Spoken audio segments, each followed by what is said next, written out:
Hey guys, Good Marks Goods here, and today I'm hitting you all with the latest 2 week or so's worth of boxes. Uh, Work's been um, pretty busy lately. I work somewhat in the healthcare industry, and it's picking up. You guys probably know why. And also, I haven't been able to get to my boxes until now. And I've kind of been scaling back a little bit too because um, storage is a kind of bit a bit hampering me lately. Um,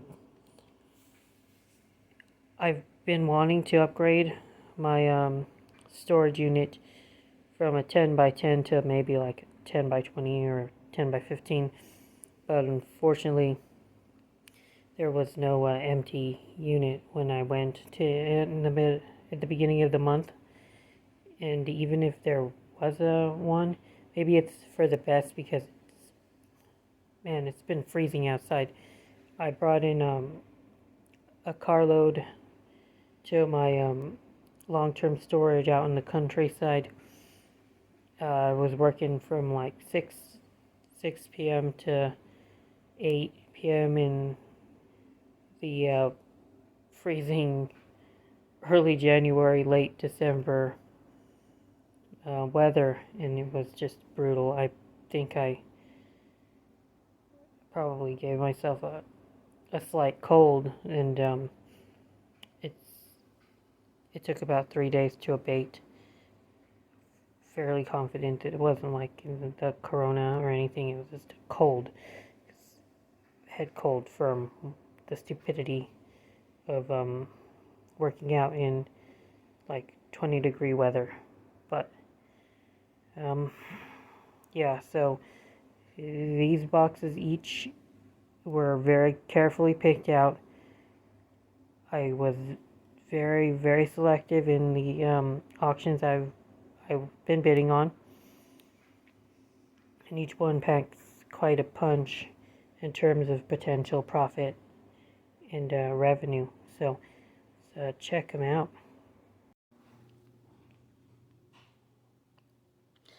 So let's start out with the first box. Nothing else in the box mattered. It's this. I noticed that this was very ornate, and luckily on the underside we have the pattern Christopher Wren by Wallace. Not kind of hard to tell, but it's Christopher Wren.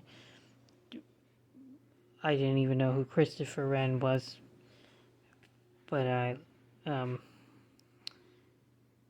learn something new every day. So learning about the man, he was apparently some architect. He lived in England, very famous architect. But the point is that the pattern is very rare, and we have a full gravy boat with the underplate. The gravy boat is in top-notch condition. For some reason, the Wallace name is not under the gravy boat, but it's clearly the same pattern as the underplate.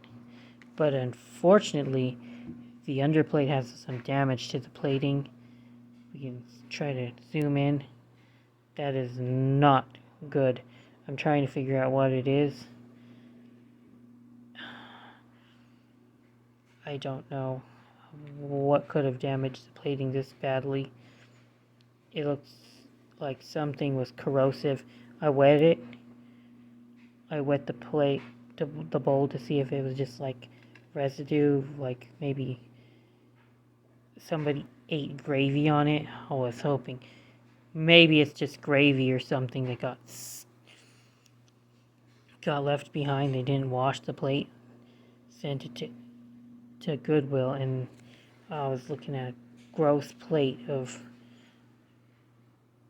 but no, I don't think it's It's that simple. I think the plating is damaged, which will unfortunately, I'm sure, do a lot to the value. Not everything. It's still worth something.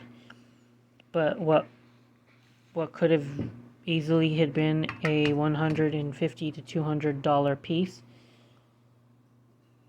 might now be worth only 100 to 125. Very sad. Now I'm gonna and that the red dot is also pissing me off. In eBay, I mean, Goodwill just doesn't know what they have. Kind of sad, really, but there's where the opportunity. They wouldn't know a valuable piece of silver plate if it bit them on the ass, and that's what that proves it right there. Put a sticker on a $100 plus piece of collectible silver plate. Thanks, guys. Whatever. I'm kind of annoyed. I thought. I mean, I'm gonna do okay with it, but fortunately, the damage to the plating, and now I'm gonna have to figure out how the hell to take that sticker off without further damage to the plate. So, thanks a lot, Goodwill. I'll assume that the damaging to the plating didn't occur under Goodwill's supervision, but it wouldn't surprise me if it did as well. Anyway, kind of gross. Maybe I can rub it off with cotton or something. Here's the rest of the first box. Like I said, nothing special here. Cheap spoon. Modern. Says it's made in China. It's cute though. It's got that going for itself. A little bowl by Wallace, Silverplate. Not worth much. This looks like either International Silver or Oneida Silverplate salt and pepper shakers, and as you guys can tell, there's still salt and pepper in the shakers, and I got to thinking, why is that plating damaged on the bottom of the underplate? The underplate of that Christopher Wallace piece, and sitting around in a bunch of salt would definitely damage silver plate, especially if there was humidity involved as well. And that could easily explain what happened, that they allowed salt on $2 pair of salt and pepper shakers to maybe sit on top of that underplate in storage, and it could have ruined the plating. I don't know. That's just a theory of mine. It's possible. Kind of. Yeah. Fantastic.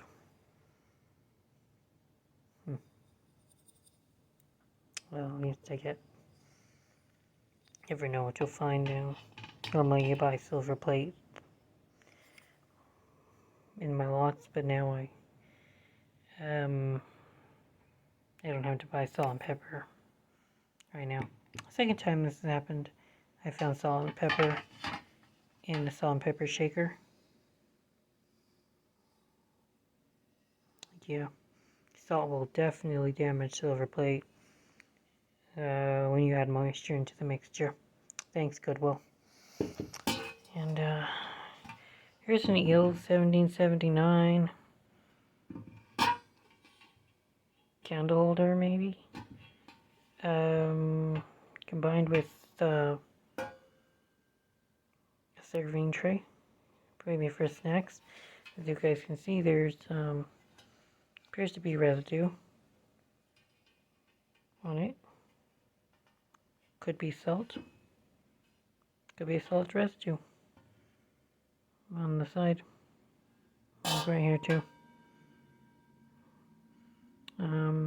Also lend clear credence to my theory. Yep. Alright, I'm depressed right now. On the other hand, Hughes is a good company. It does have its fans. And this is a nice piece. It's worth something. I don't know. I guess 20 bucks, 30 bucks. Okay.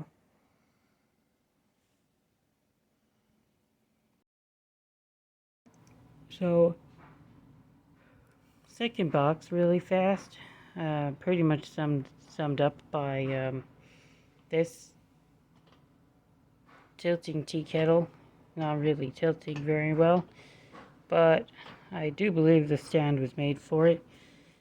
So, Webster Wilcox tea kettle. It's got a pattern, 1951.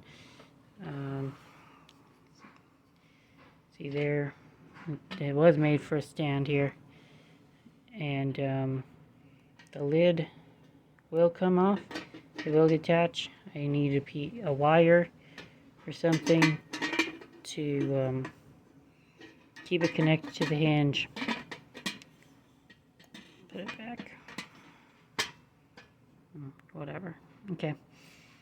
Kind of hard to tell the value of something like this. It just depends on how much somebody wants it. Fortunately, kind of. I would say that this is kind of like Art Deco style, and sometimes Art Deco doesn't sell very well when I got Silverplate. I don't know. I'll try for 50 bucks. Maybe it'll take. I have to go down to maybe like 40. Probably gonna try to find the wire in order to put the hinge back on, lock it in place. But other stuff here, we got ourselves a flower frog, but it doesn't have the top. I might have extra tops for it if I decide to look. But there's flatware, a couple pieces, and luckily some pieces are somewhat valuable. Got a Mary Poppins spoon from 1964. It appears to fetch $10 to $15 on the bay, and I left out with a 1 ounce spoon that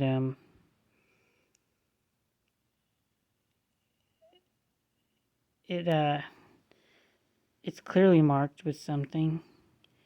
See a marking right there, and I couldn't make it out. I assume it says sterling.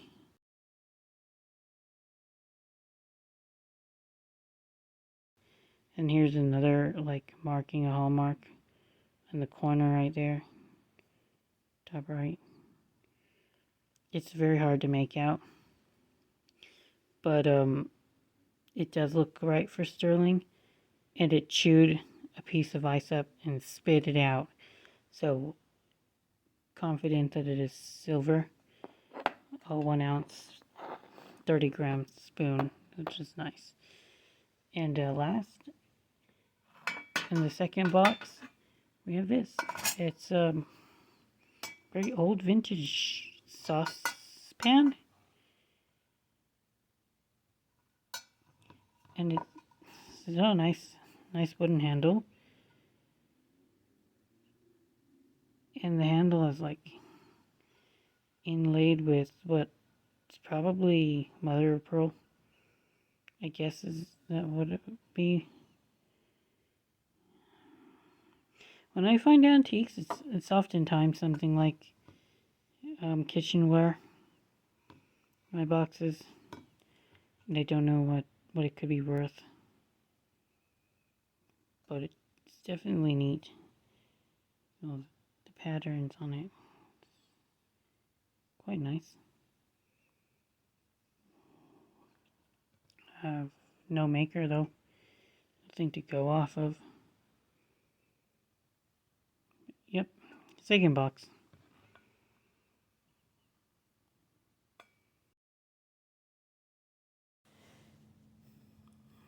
So I picked up these teapots. This one's still in the plastic wrap, but so they're WM Rogers, but they happen to be one of the strongest patterns called Eternally Yours. I guess this was one of their most popular patterns, and so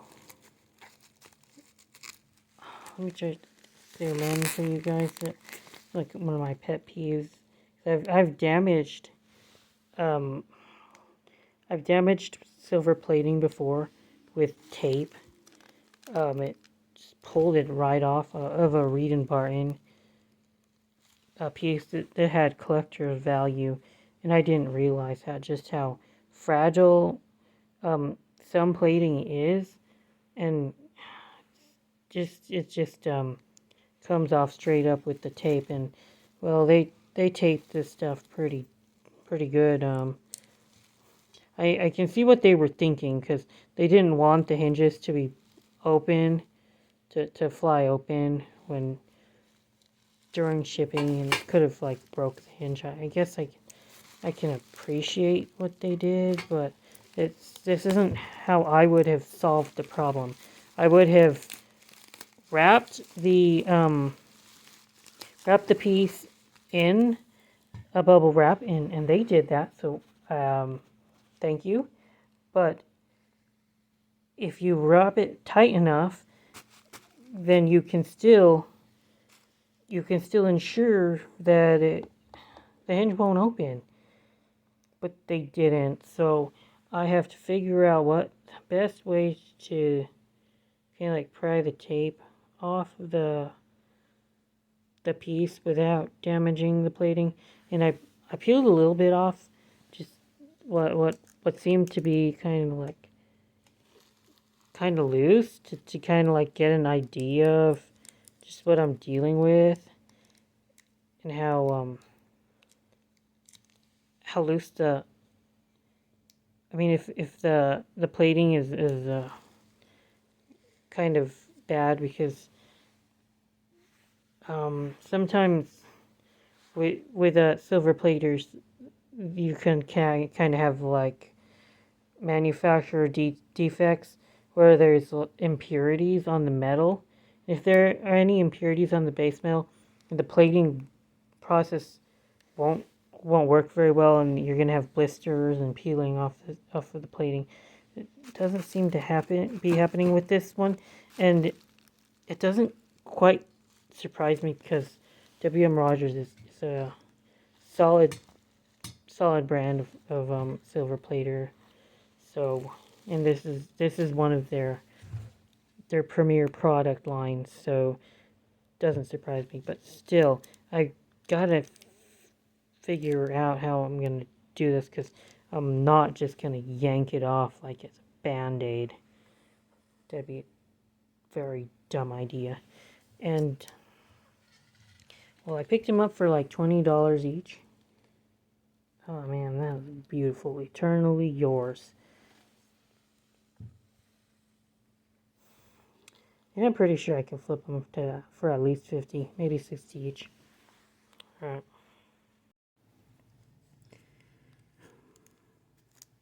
So I've been having to take the tape off with rubbing alcohol.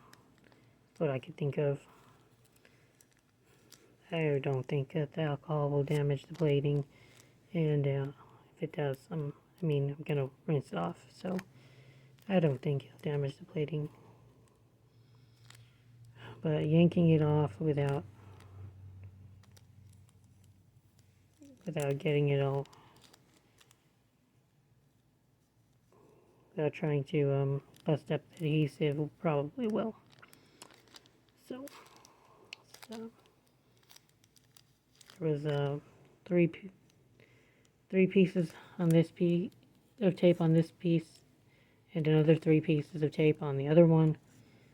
It's taken me about half an hour already, and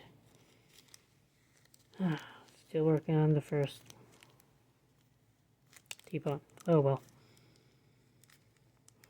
Silly Goodwill. Okay, guys. Just a few pieces worth sharing in the last box. We'll just go with this first. It's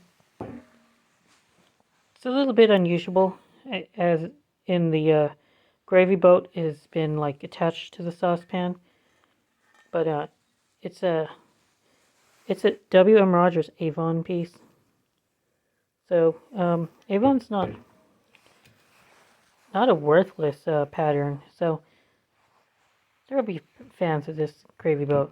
Probably could get rid of it for around I don't know, $20, maybe 30, and it'll sell pretty easily, given the brand name. And we've got, look at these two. I think they're sugar bowls. Oh, definitely way more ornate than the sugar bowls I'm used to seeing. And when we see this like style of silver plate, you know it's quite old, and often they're quadruple plated silver plate pieces. And these particular pieces, I believe, are much more rare than the market thinks. And someday, I do believe that vintage silver plate like this belongs more in a museum than anywhere else, in my opinion. Look at this. I'm gonna go ahead and zoom in and let you guys see the detail. Look at that! Wow. This is so cool, and the fact that this kind of piece is not worth hundreds of dollars, maybe to 1,000, is just a little crazy to me. And it's boom, we hit Meriden, Britannia. Oh, definitely, Meriden, Britannia was a pioneer in American silver plate, and I think all of their pieces are just gorgeous. I've found Meriden, Britannia before, but not in this grade of condition. And originally I wanted to list this on eBay, but I think I'm keeping it as part of my own personal collection, because this stuff really should be cherished. It's such high craftsmanship for a silver plating company.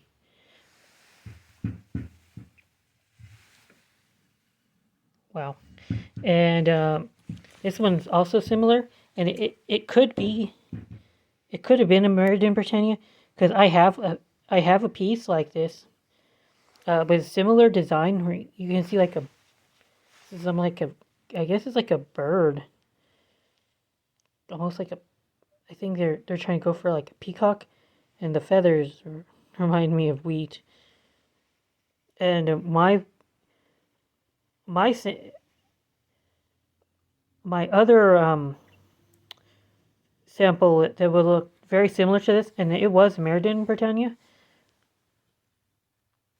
The plating was all wearing off all over the place. It was just like at least almost maybe like 20% of the plating was being worn away. The plating is on here, just gorgeous. And this is New Haven, I believe. New Haven. Another very old, very antique, and very well done plating firm. I doubt that this piece is less than 100 years old, maybe 150.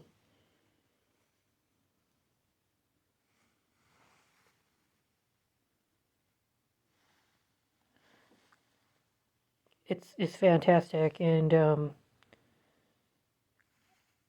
again, I think I'm going to keep this for my own personal collection, because a silver plate like this, they're never going to make any more of it, and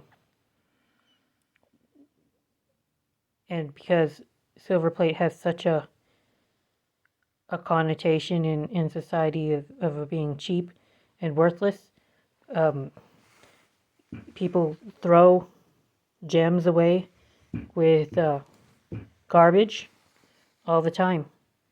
That's why I got this for pennies on the dollar. Even though the marketplace may not value this correctly right now, I will, and I'll give it a good home. You're not gonna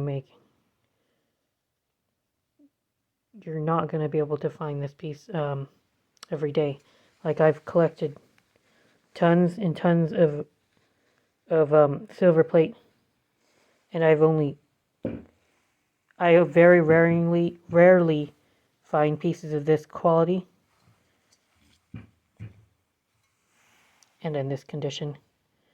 And it's an absurdity that I can say I think that this would sell for maybe $50 to $75 each, maybe a little bit more, but I can't say that it would sell for 600 plus like it should.